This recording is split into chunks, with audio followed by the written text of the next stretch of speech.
देश के landfill waste का लगभग एक चौथाई हिस्सा कागज से जुड़ा होता है। आज जरूरत है हर व्यक्ति इस दिशा में जरूर सोचे।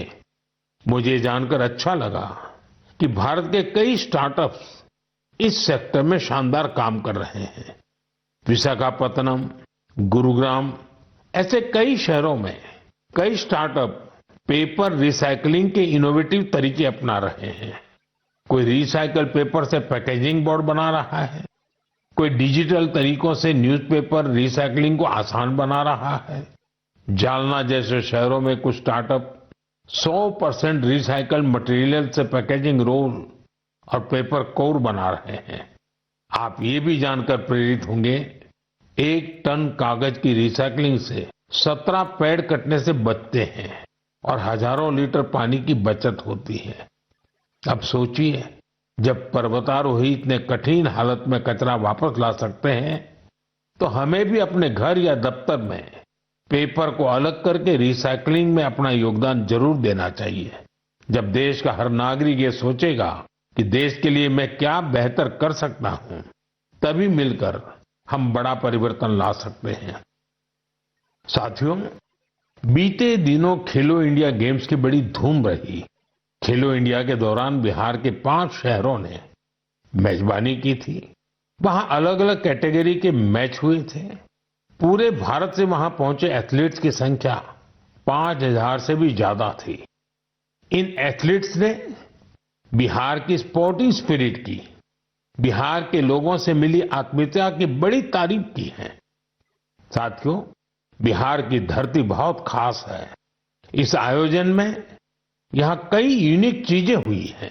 खेलो इंडिया यूथ गेम्स का ये पहला आयोजन था जो ओलंपिक चैनल के जरिए दुनिया भर में पहुंचा।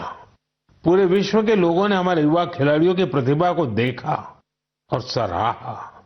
मैं सभी पदक विजेताओं, विशेषकर टॉप के 3 विनर्स महाराष्ट्र, हरियाणा और राजस्थान को बधाई देता हूं। साथियों, इस बार खेलो इंडिया में कुल 26 रिकॉर्ड बने। वेट लिफ्टिंग स्पर्धाओं में महाराष्ट्र की अस्मिता धोने, ओडिशा के हर्षवर्धन साहू और उत्तर प्रदेश के तुषार चौधरी के शानदार प्रदर्शन ने सबका दिल जीत लिया। वहीं महाराष्ट्र के साईराज परदेशी ने तो 3 रिकॉर्ड बना डाले। एथलेटिक्स में उत्तर प्रदेश के कादिर खान और शेख जिशान और राजस्थान के हंसराज ने शानदार प्रदर्शन किया। इस बार बिहार ने भी 36 मेडल्स अपने नाम किए। साथियों, जो खेलता है वही खिलता है। यंग स्पोर्टिंग टैलेंट के लिए टूर्नामेंट बहुत मायने रखता है। इस तरह के आयोजन भारतीय खेलों के भविष्य को और संवारने वाले हैं।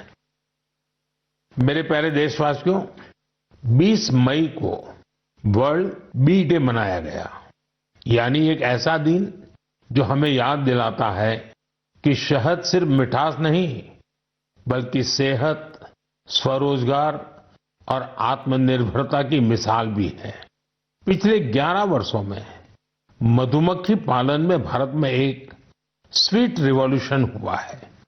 आज से 10-11 साल पहले भारत में शहद उत्पादन एक साल में करीब 70-75 हजार मैट्रिक टन होता था।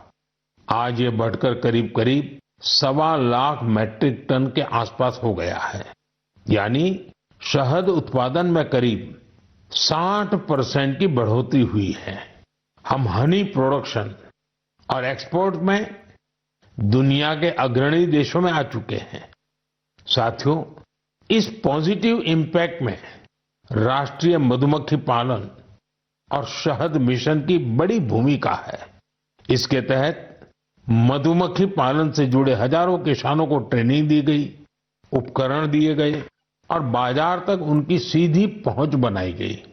साथियों, ये बदलाव सिर्फ आंकड़ों में नहीं दिखता, ये गांव की जमीन पर भी साफ नजर आता है।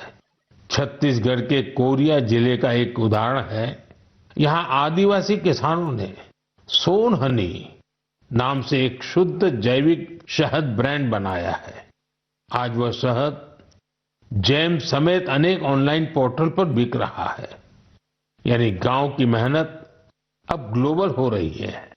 इसी तरह उत्तर प्रदेश, गुजरात, जम्मू कश्मीर, पश्चिम बंगाल और अरुणाचल प्रदेश में हजारों महिलाएं और युवा अब हनी उद्यमी बन चुके हैं। साथियों, और अब शहद की केवल मात्रा नहीं, उसकी शुद्धता पर भी काम हो रहा है। कुछ स्टार्टअप अब एआई और डिजिटल टेक्नोलॉजी से शहद की गुणवत्ता को प्रमाणित कर रहे हैं। आप अगली बार जब भी शहद खरीदें तो इन हनी उद्यमियों द्वारा बनाए गए शहद को जरूर आजमाएं। कोशिश करें कि किसी लोकल किसान से, किसी महिला उद्यमी से भी शहद खरीदें, क्योंकि उस हर बूंद में स्वाद ही नहीं, भारत की मेहनत और उम्मीदें घुली होती हैं। शहद की मिठास आत्मनिर्भर भारत का स्वाद है। साथियों, जब हम शहद से जुड़े देशों के प्रयासों की बात कर रहे हैं तो मैं आपको एक और पहल के बारे में बताना चाहता हूं। ये हमें याद दिलाती है कि हनी बीज की सुरक्षा सिर्फ पर्यावरण की नहीं, हमारी खेती और फ्यूचर जनरेशन की भी जिम्मेदारी है। ये उदाहरण है पुणे शहर का, जहां एक हाउसिंग सोसाइटी में मधुमक्खियों का एक छत्ता हटाया गया, शायद सुरक्षा के कारण या डर की वजह से। लेकिन इस घटना ने किसी को कुछ सोचने पर मजबूर कर दिया। अमित नाम के एक युवा ने तय किया कि बीज को हटाना नहीं, उन्हें बचाना चाहिए। उन्होंने खुद सीखा, मधुमक्खियों पर सर्च की और दूसरों को भी जोड़ना शुरू किया। धीरे धीरे उन्होंने एक टीम बनाई जिसे उन्होंने नाम दिया बी फ्रेंड्स, यानी बी मित्र। अब ये बी फ्रेंड्स मधुमक्खियों के छत्तों को एक जगह से दूसरी जगह सुरक्षित तरीके से ट्रांसफर करते हैं ताकि लोगों को खतरा न हो और हनी बीज भी जिंदा रहे। अमित जी के इस प्रयास का असर भी बड़ा शानदार हुआ है। हनी बीज की कॉलोनी बच रही है, हनी प्रोडक्शन बढ़ रहा है और सबसे जरूरी है, लोगों में अवेयरनेस भी बढ़ रही है। ये पहल हमें सिखाती है कि जब हम प्रकृति के साथ तालमेल में काम करते हैं तो उसका फायदा सबको मिलता है। मेरे प्यारे देशवासियों, मन की बात के इस एपिसोड में इस बार इतना ही। आप इसी तरह देश के लोगों की उपलब्धियों को, समाज के लिए उनके प्रयासों को मुझे भेजते रहिए। मन की बात के अगले एपिसोड में फिर मिलेंगे, कई नए विषयों और देशवासियों की नई उपलब्धियों की चर्चा करेंगे। मुझे आपके संदेशों का इंतजार है। आप सबका बहुत